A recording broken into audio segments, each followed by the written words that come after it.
Good evening, all. And thank you for joining us. My name is Guion Foreman. I'm the president of the Chicago Police Board, and I am calling the board's April 21st public meeting to order.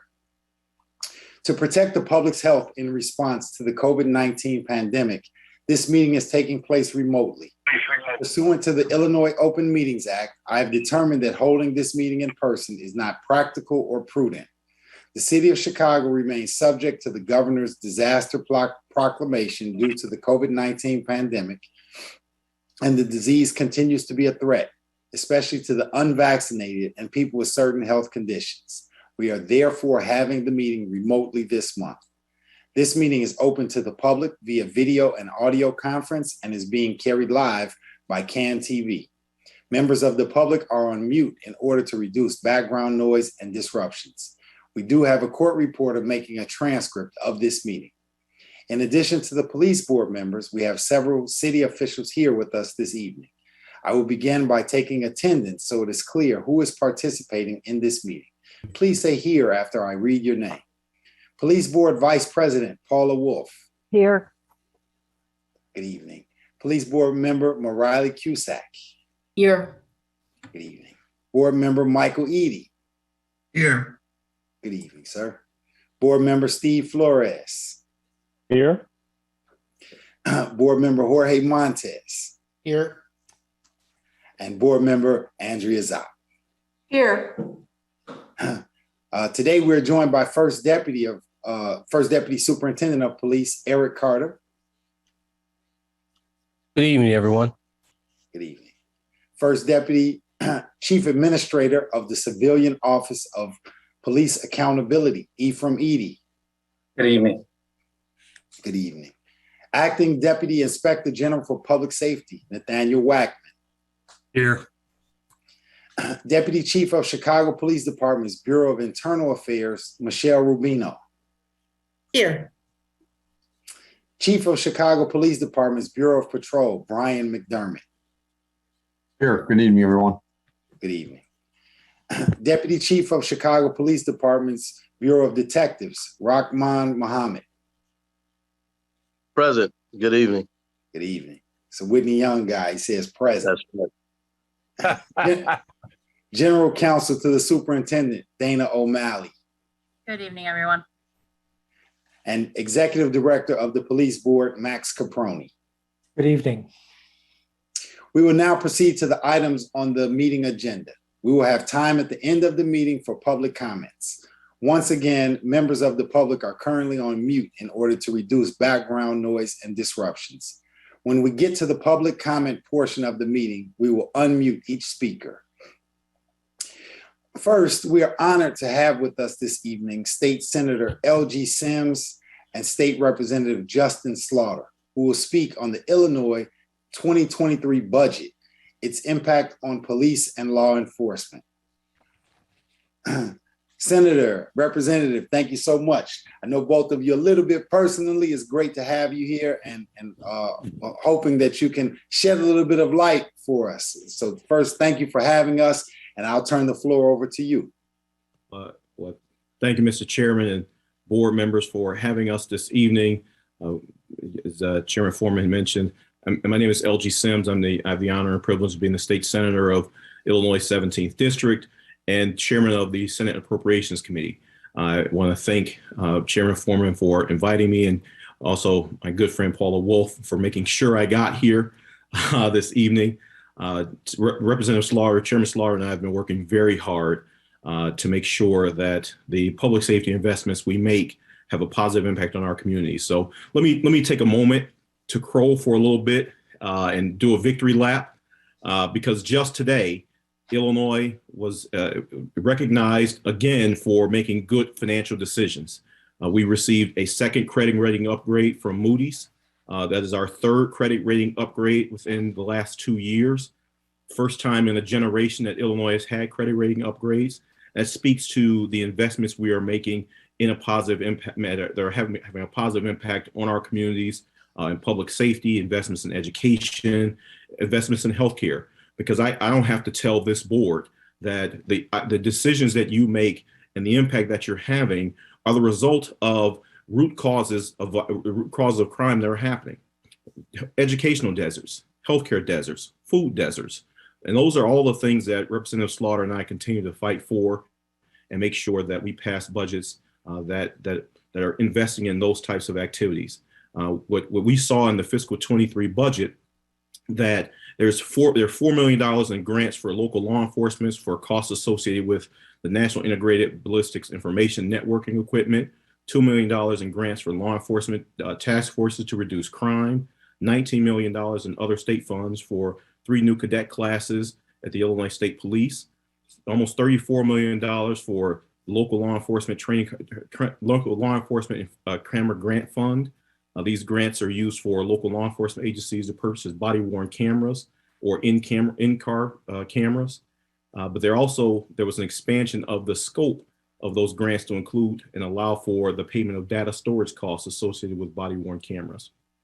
There's another $10 million for the law enforcement officer retention pilot program to allow for recruitment and retention activities for local police departments. Another $5 million to the city of Chicago for officer training and recruitment specifically.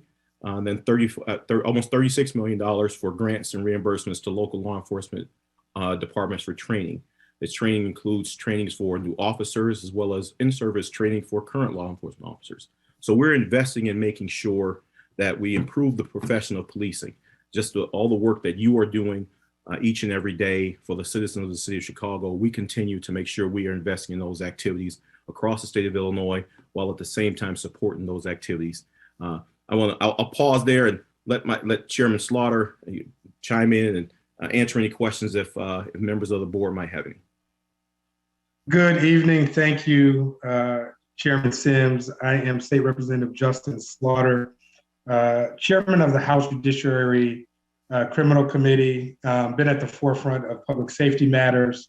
Of course, we get a lot to talk about that has happened over the last 18 months and really wanting to bring this group up to speed. Of course, in January of 2021, us passing the Safety Act, which not only had police reforms, but also had some sentencing reforms that was highlighted by the Pretrial Fairness Act, which is eliminating cash bail. Of course, we also, something that Chairman Sims was also at the forefront of, and really just enjoyed this collaboration, was passing the Reimagine Public Safety Act, which is the largest investment in state history when you talk about violence prevention. That effort on its way in its beginning phases in terms of implementation now with the Department of Human Services. We're really proud of that. Chairman Sims mentioned several different programs that we really wanted to hone in on and prioritize. Also wanted to take a step back with some things that we did in 2021 towards the later end of last year. One of the highlights of the Safety Act was the decertification piece.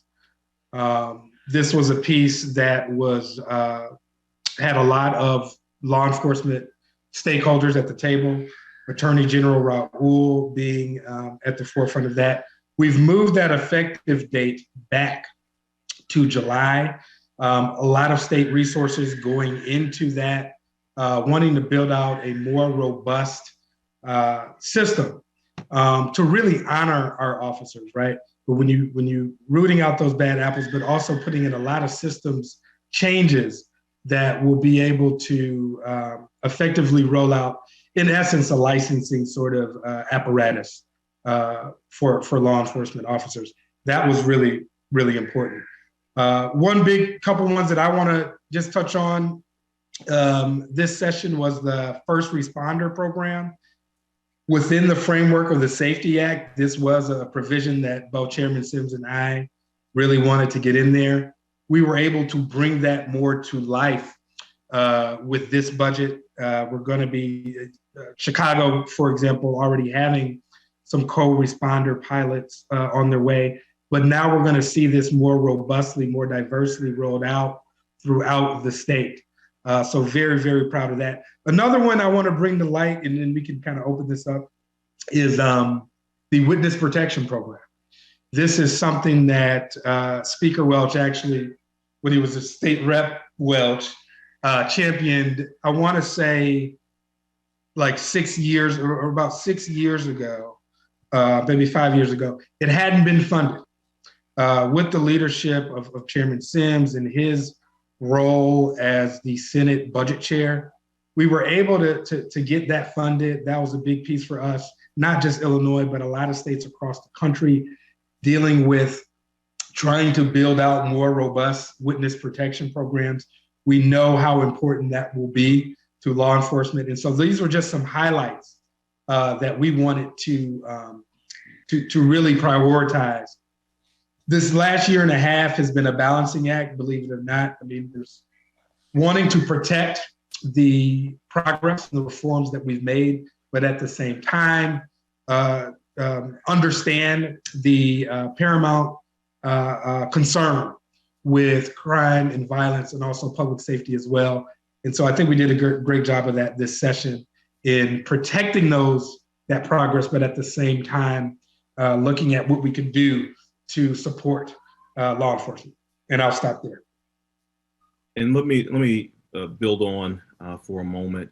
As Chairman Slaughter mentioned, there's been, and again, I'm not saying anything to this board that you haven't already heard from your work. There is this natural belief that there is an attack on law enforcement, which is not the case. We are attempting to improve the profession, but we're also attempting to improve the relationships between law enforcement and communities. And rhetoric is one thing, but actions are something different. And that's what we have tried to do. What you will hear Chairman Slaughter and myself say often, you will hear the word collaboration come out of our mouths. We have tried to collaborate with individuals across the spectrum, be they in law enforcement or they be community members, be they advocates or be they professionals in police departments. We are trying to collaborate and strike that balance to understand and bring all perspectives to the table. That's why you saw that very concerted effort to make directed investments into policies and procedures that we talked about, but into policies and procedures that will help you do the work that you are doing better. We've tried to make sure that we've modernized training programs across the state, make sure that we put significant investments into training protocols across the state for the Illinois Law Enforcement Trainings and Standards Boards. This was a critical piece to our discussions were the body-worn cameras. We heard significant challenges expressed by departments having to be able to use their resources and have the access to the camera grant fund that was made available at the state level, but then also being able to pay for storage. So it was critical that we allowed for individual departments to be able to have access and utilize those resources in the most effective way possible. Because as Chairman Slaughter mentioned, one of the critical pieces of the Safety Act was the certification and decertification process. Again, what this board does each and every day. We were having those situations where prior to the passage of the Safety Act, there were only a handful of individuals who were decertified because they can only be decertified upon conviction of a crime. So that we wanted to make sure that we built those protocols in that would give the ability for boards like this one to have effective deliberations, to be able to hold bad actors accountable, while also recognizing that there are instances where you and the department need to be able to make decisions. So we wanted to be able to do that. So again, I'll pause there, take a breath, Mr. Chairman. Again, I don't know if the members want to ask us questions, we are certainly available to do that. Thank you very much. We probably will hold off on questions, but I would like to thank you. So many times our perspective is that of the city of Chicago and the Chicago Police Department. So it's really good to get an understanding of how the state of Illinois and the city of Chicago, how the funding works from there. It's something that I think that I knew at a high level, but to hear, you speak specifically about some of the budget line items that we deal with on a regular basis, the training and that cameras and that kind of thing. It's refreshing to hear that. And definitely we look forward to working with you more in the future. Any board members, are there any questions before we excuse them? We tried to put you at the beginning of the agenda. So I heard Representative Slaughter, I heard the baby in the background. So we already know you're gonna have Yeah, I couldn't tell if you could hear my 2-year-old, so I apologize about that. But yeah, she's wanting daddy to play with. Wonderful. Well, we're going to let you go. Thank you very much. Really appreciate both of your time. You're always welcome here at the police board. Thank you so much. We appreciate you. And I'd be remiss if I didn't acknowledge First Deputy Carter, and also my good friend, Board Member Zopp. So thanks all for having us. Yes, thank you very much. What's up, Eric? And thank you, Paula, for having us. Thank you, Chairman Foreman. Thank you. Hey, both Thanks, brothers. Chairman. All right. Bye. Okay. Okay. Thank you, board members. Is there a motion to approve the meetings of the board's March 17th regular public meeting? I move to approve those minutes. Paula Wolf. Board Member Flores, I second. All in favor, please signify by saying aye. Aye. Aye. Any opposed? The motion passes. Our next regular public meeting will be held Thursday, May 26th at 7:30 p.m. Please note that this is the fourth Thursday of the month. Typically, we have our meetings the third Thursday. This will be the fourth Thursday of the month. Whether this will be an in-person meeting or remote will be determined closer to the meeting date. The police board meets in executive session to consider personnel matters and litigation. Those discussions of personnel and litigation are closed to the public as authorized by sections 2C1, 3, 4, and 11 of the Illinois Open Meetings Act. A summary of items discussed in the executive sessions is posted in the minutes of the meetings on our website. Is there a motion to close those sessions as authorized by the Open Meetings Act? So moved, Paula Wolf. Second, Steve Flores. All in favor, please signify by saying aye. Aye. Aye. Any opposed? The motion passes. A report of disciplinary actions taken by the board during the previous month has been made available on the board's website. There are no police disciplinary cases on the agenda this evening. As you may know, the Independent Monitor recently issued a report on the city's compliance with the consent decree on policing in Chicago. The police board continues to make significant progress. Of the 13 paragraphs the board is responsible for implementing, I am pleased to report that the monitor found the police board to be in full compliance on 9 paragraphs and preliminary compliance with 3 paragraphs. 1 paragraph remains under assessment. The monitor's latest report and other information on the consent decree are posted on the board's website. Next, I want to turn it over to First Deputy Eric Carter. But before I do so, I would like to give my personal thank you to the police department and specifically Deputy Chief Muhammad. I had a good friend who was a victim of a homicide last week. And not only was it tough on us, friends who went to high school and college with them, but very difficult on the family. And so talked to my friend's mom, and she spoke very, in a place of pain, but very grateful for the service that she was receiving from the police department. So as I hand it over to you, my thank you from the community. All right. Thank you, President Foreman. Good evening to all the police board members and the community members joining us here this evening. Your partnership is what makes the difference of the city of Chicago. Last month, Superintendent Brown shared how the Chicago Police Department remains committed to visibility, engagement, and collaboration. We know that's how we transform the culture of the department to build a more efficient department.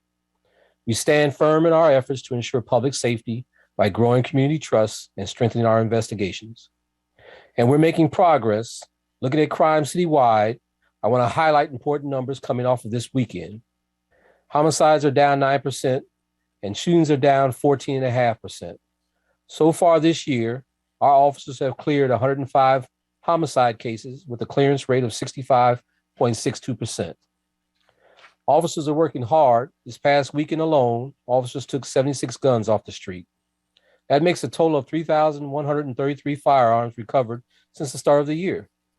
We've also made 431 carjacking-related arrests, and 85 of those arrests were for vehicular hijacking. A more sobering statistic is that over half, 53% of this year's vehicular hijacking arrests were juvenile offenders. That's why CPD is working hard in the community and with the community. We know it's what we will have to do to make a difference. The department is intensifying both our community outreach and recruitment efforts. And while we build a more diverse department, we are still making sure residents are connected to vital services. Whether it's youth programming or health-related advocacy, CPD is involved in collaborating with city and community partners. As a quick example, Cops and Kids Chess and the Police Athletic and Arts League and a number of other programs are inspiring kids across the city, and our neighborhood policing initiative is making inroads at every level of the community. Officers are available and committed to providing support and information to residents of all ages. The department is also making every effort to solve crimes, past and present. As you've traveled around the city, you may have noticed ads for the department's new Cold Case series. With the city's support, we will air weekly episodes sharing unsolved cases to garner new tips and new leads. Chicago Police Department is working hard, and it all points back to trust. During the IMR5 monitoring period, CPD reached a level of compliance in 72.6% of assessed paragraphs. That shows our continued progress in implementing policies and systems that will keep building trust between police officers and residents. I cannot say it enough, trust is essential. Because we're working together in the most effective way, we will enhance the safety of Chicago. Thank you, and I'll turn it back to you, President Foreman. Thank you very much. Next, Deputy Chief, First Deputy Ephraim Eady, turn it over to you for your report. Appreciate the opportunity to speak before the board. Thank you for this opportunity, President Foreman, to all the board members and all the members of the public. I just wanted to highlight a few things regarding COPA and our operations and outcomes, and also our engagement. We just posted our quarterly report. Actually, if I'm not mistaken, it was earlier this week. And so I just want to lift up some highlights of things that have occurred, not only over the past month, but also over the past quarter.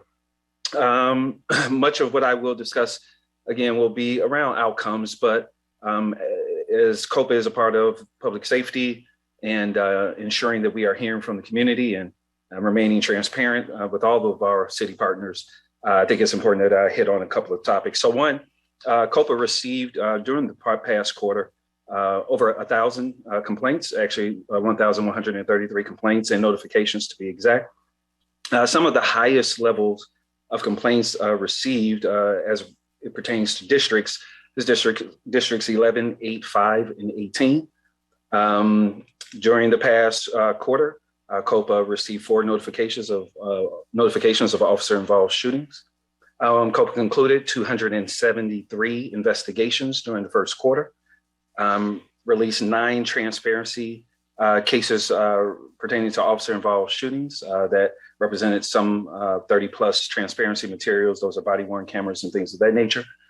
Also, something significant occurred during the past quarter. Alderman Matt Martin introduced an amendment to COPA's ordinance that would further expand COPA's investigatory jurisdiction over allegations of sexual misconduct of members of Chicago Police Department. And so we have obviously expanded at that level. COPA, outside of the polarizing outcomes that can come alongside of our concluded investigations, COPA has been working with the Chicago Police Department and have given feedback on CPD's constitutional policing training module, and sat with members of CPD to give feedback on their needs assessment for their 2023 training plan. COPA is always looking for opportunities to partner with Chicago Police Department to provide recommendations and feedback, and CPD has been an excellent partner in receiving that feedback and obviously working together. We had an opportunity over the past 30 days to sit down with the superintendent and his leadership team. Chief Kirsten obviously being confirmed back in February was our first opportunity to do so, and they welcomed us graciously. Also want to talk just a little bit about some high profile investigations that we closed within the past over the past quarter and some just even within the past week.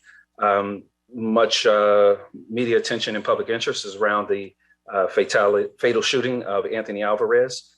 We closed that investigation as we also did close the investigation of the fatal shooting of Adam Toledo. And we released press statements to notify the public regarding those. Also want to mention that we have participated in numerous community meetings as Chief Kirsten is new in her position as a confirmed Chief Administrator. We have been very active on the west side of Chicago, as well as the north side of Chicago. We will be coming south next. Our continued focus is on engaging the community, not only with who we are and what we do, but also providing some clarity and expectations of what they can have of us as a civilian-led body.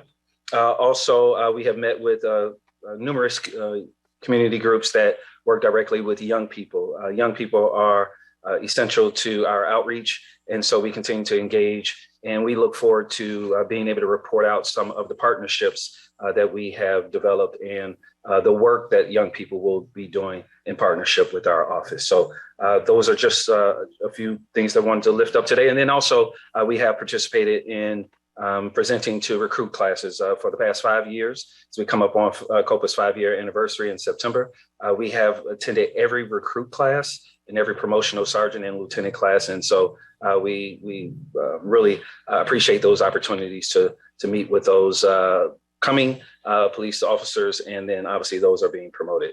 That is the update from COPA for this month. Thank you. Thank you very much. I will now call upon members of the public who signed up in advance to speak. To make sure we have time to hear from all speakers, there's a 2-minute time limit on comments. Our first speaker is Sal Arno. Sal is a member of our youth board. And First Deputy, I know that they are going to arrange a trip to come to Public Safety Headquarters to learn a little bit about CPD's work. First Deputy Edie, I would definitely invite them to come and visit you all. It's been a good experience to kind of speak with them, to kind of help them understand, the young people understand how our public safety system works. So I'm sure we'll hear some amazing comments from them, but definitely this is the kind of work that our young people are doing, and so I would like to make sure that COPA as well as First Deputy, when they get an opportunity to come, that you all welcome them with open arms. Saul.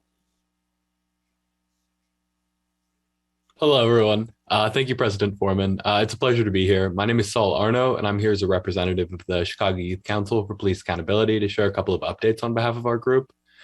Firstly, the Youth Council has begun working with the police board to schedule a tour at the Police Department HQ, as you mentioned. And we've connected with a sergeant at Public Safety HQ, and we're hoping to take the tour in May in order to connect us further with the police department and make further connections. We're also excited to share some updates regarding our panel series. It's confirmed to be held at the North Halsted Center on Sunday, May 22nd from 1 p.m. to 4 p.m. And all police board members are formally invited. With that, we're incredibly thankful to President Foreman for agreeing to be a panelist as part of the event. And we're also working to partner with NAMI Chicago, who are already working with the police board. And we're now in the marketing phase for our event. CPS will be promoting it among students, and we've also reached out to other organizations. And these are the updates we have to share. Thank you. Thank you very much. Our next speaker, Krista Noel. Ms. Noel, if you could press *6. Krista Noel. I'm here. Good evening. Good evening, everyone. Once again, I only have one question, and that's specifically about Nikita's case. What's the decision?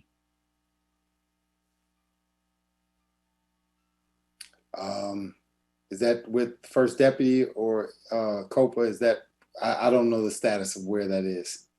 So we closed that investigation. If I'm not mistaken, it was it have been November, December of last year. I don't have the exact date. If I'm not mistaken, it is still with the Chicago Police Department. First Deputy or Dana, do you have any updates? First Deputy, would you like me to take it? Please, General Counsel. Yes, that case was referred to the Department of Law. Okay. Ms. Noel? And what does the Department of Law do? Please go ahead, Dana. The Department of Law represents the superintendent in separation hearings. Okay. Thank you. All right, thank you. Our next speaker is Jennifer Edwards.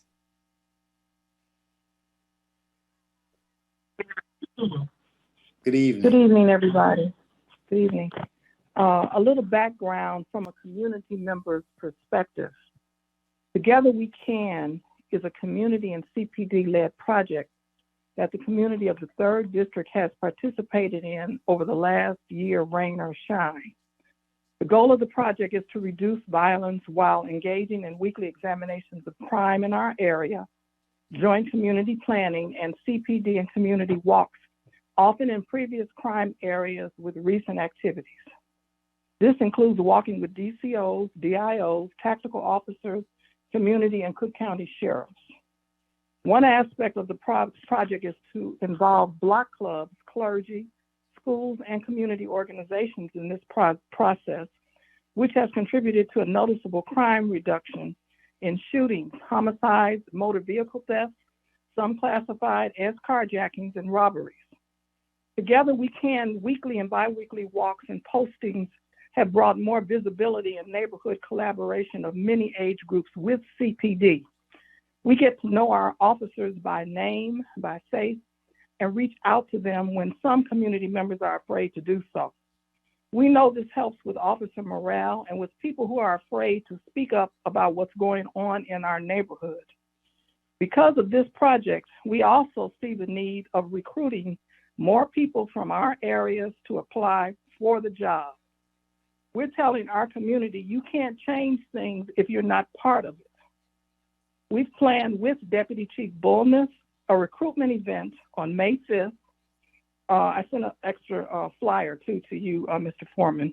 We hope that Superintendent Brown and the executive officers will attend. This is at Culver's on 33rd. We strongly request that CPD embraces the Together We Can project on the south side of Chicago. It has shown a big reduction in crime already. We know CPD can't do it by themselves. You need us as much as we need you. Thank you. Thank you, Ms. Edwards. I've attended some of the meetings and I see how the community has an opportunity to work hand in hand with CPD, and I can testify that it's a great effort. Our next speaker is Zed Braden. If you can press *6 to unmute, Zed Braden.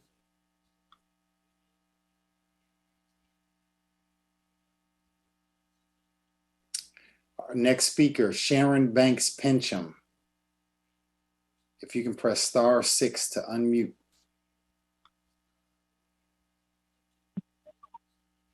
Thank you. Good evening. My name is Sharon Banks Pincham, and I am the president of the West Chesterfield Community Association. Our organization has cooperated with the entities here this evening in collaborating on events to highlight the necessity of our police and to invite them into our community. The activities engaged in by Together We Can support the law-abiding and thwart the element that might plague our neighborhoods. Together We Can is designed to bring the efforts of individual entities to a collective station, share tried experiences, both successful and unsuccessful, and ideas, as well as having the law enforcement experts weigh in at the same interval. Together We Can has also served as a valuable resource bank. They invite services to the table that may be unknown to our communities. This knowledge is always beneficial and helps in making future plans. I certainly hope that the police board codifies the Together We Can program in all police districts. I am sure that it will have a positive impact that will enhance the community outreach the police department is striving to obtain and make our communities more informed and knowledgeable. Thank you for your time this evening. Thank you very much. Our next speaker, Eunice Chapman. Eunice Chapman, if you can start. Hello, can you hear me? Yes, Can you hear me? Yes, ma'am. Okay. Good evening, gentlemen. I thank you so much for allowing me to present again. We're still having problems with Family Fresh Market located at 457 East 79th Street. Our Eberhard Block Club members have been calling, and other residents have been calling, but they still are a problem. They'll loiter outside. They come in and out, doing things that are questionable. One Sunday, I'm on my way to church. They're on the corner. I come back from church. They're on the corner. The store was closed briefly due to a refrigeration. The city closed it because of a refrigeration issue, but it has reopened. The DCO told me that they were closed because they were also selling loose cigarettes. I don't know how that was handled or how it was addressed, but the store was on the corner was clear when that store was closed. There was no people out there loitering and what have you. Please help us. We need your help. We want our community back. We're not going to give up. Thank you so much for hearing me. Thank you very much. Our next speaker, Cece Edwards. Cece Edwards, if you can press *6 to unmute.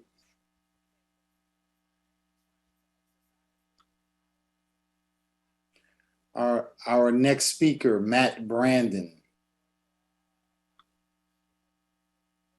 *6 to unmute Mr. Brandon.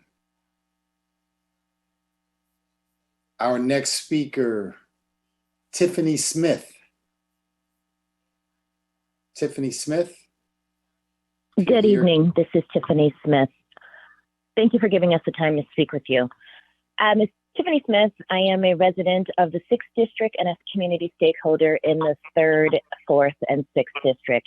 I wanted to echo the sentiments of Ms. Edwards with regards to Together We Can. I've had the benefit of watching community stakeholders, the neighbors, the block club leaders, come together with stakeholders such as myself that work in the nonprofit world at Neighborhood Housing Services to really leverage the resources and the intellect and the knowledge that we have in each of our communities. I love this concept, and I really hope that you guys grab a hold of this and replicate it throughout the Southside communities. There is a pilot, I believe, going on in the 6th District. And I really encourage the police board as well as the superintendent to put some resources behind this initiative so that it can be rolled out consistently and so that we can gather the data to show how impactful it can be to bringing our communities together, to enlisting the support of the residents, and really changing the narrative about the relationship between law enforcement and the residents of the South Side. With that, I say thank you for giving me your time. Thank you very much. Our next speaker, Pebbles Prince. Good evening. Thank you guys for having me. April 11th, this year, a little after 2 o'clock, I was sitting in the Laura Beta Hospital parking lot, 6501 Promontory Drive, unwinding after work. An initial officer pulled up alongside of me, asked if I was okay. I told him yes. I just needed like 10 minutes. And he said okay, and he left. Not even a good 7 minutes had passed. Next thing I know, I'm surrounded by officers. So I tried to put my seatbelt on because I just figured they were going to tell me to leave. But one of the officers told me to stay put.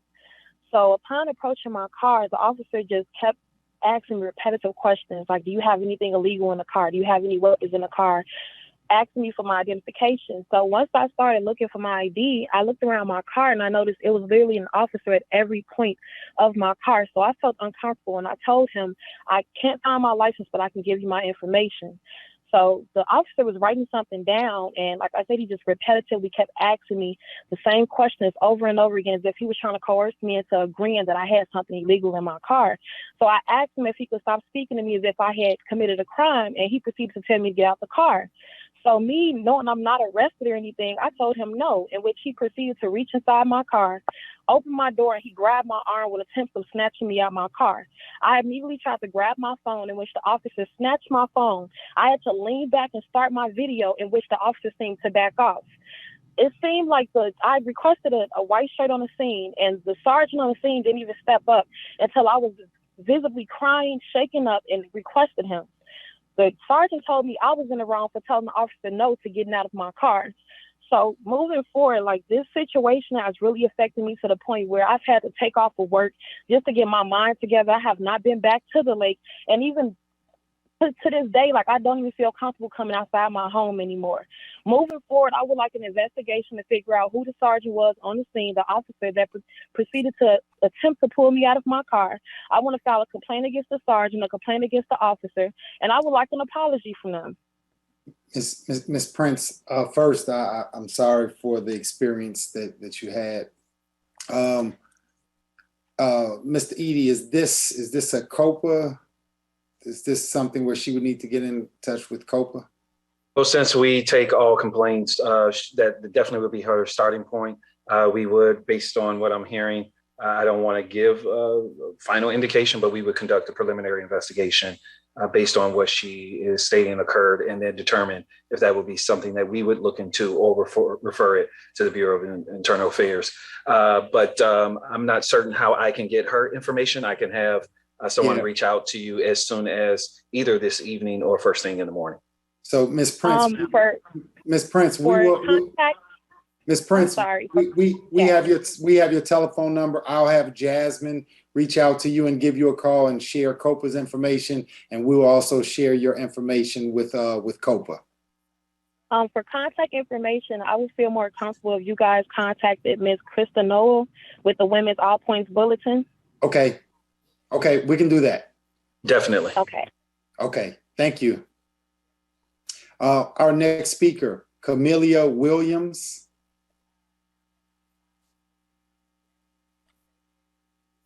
Camelia Williams. Hello, this is not Camelia Williams. This is Miss Edwards, CC Edwards, and for some reason, my speaker wouldn't operate. But after this speaker, may I be allowed to speak to you? You're on, Miss Edwards. So let's rock. Oh, all right. Thank you. I didn't mean to interrupt Miss Williams. It's okay. It's all right. Oh boy, what a day. Okay, I'm calling based on the fact that I'm supporting Together We Can and the Community Organized to Win. I think both of those groups have worked very hard to help us in our community, especially on 75th Street in the 3rd and 6th District. We had another murder there a few days back, and this is not the first murder in front of 606, the club that's there.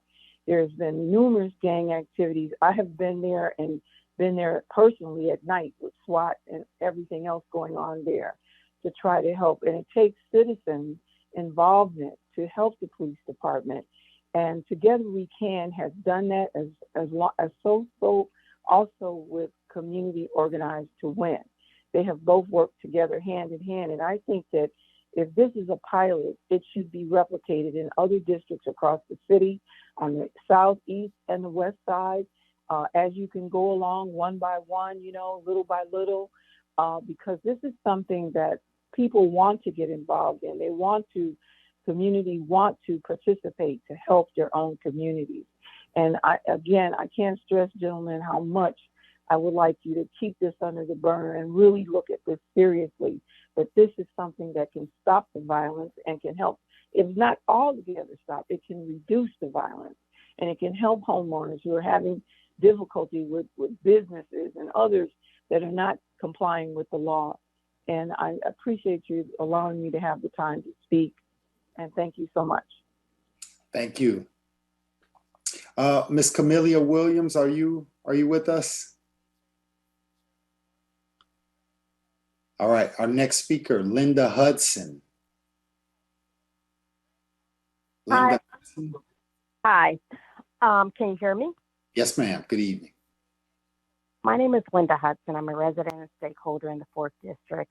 I stand with Jennifer Edwards and Communities Organized to Win in asking that you expand Together We Can to include the 4th District. With summer approaching, we know that crime will increase. The community wants this and we need it. We need more visibility from CPD, and we need Together We Can. Thank you. Thank you. First Deputy, you're hearing it. You're hearing it from the people participating. So you have a willing group of community residents willing to partner with you. So let's look to see what efforts we can put in place to allow them to support the efforts and the efforts of the CPD in rebuilding the community. So thank you all from Together We Can for your continued participations in police board meetings. Our next speaker, Dodd McColgan. Can you hear me? Yes, ma'am. All right. Hello, everyone. My name is Dodd McColgan. I'm with the Chicago Alliance Against Racist and Political Repression. I first want to express my solidarity with Ms. Pebbles Prince and express that I join with her in her demands for an investigation that's both swift and transparent. I also came on the call today to ask about what's going on with the investigation into the Nikita Brown incident that had occurred with Officer Bruce Diker. I heard you respond to Krista Noel's question earlier, saying that it had been referred to the Department of Law.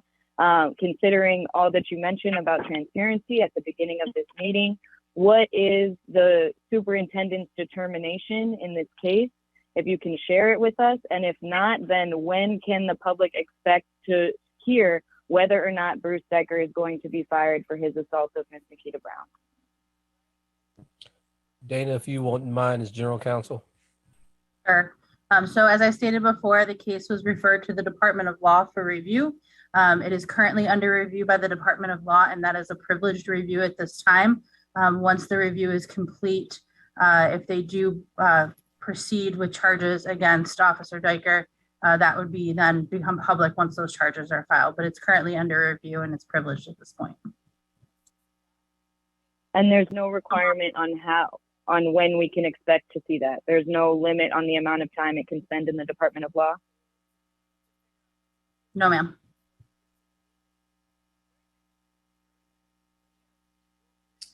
Thank you. Our final speaker, Mr. Robert Moore. Mr. Moore, I see you have two phones listed here, so if you can mute one of them, please. Can you hear me, Mr. Foreman? Can you hear me? Yes, sir. Okay, gotcha. I have 3 front burner issues, but I got to put 2 of them to the back burner here.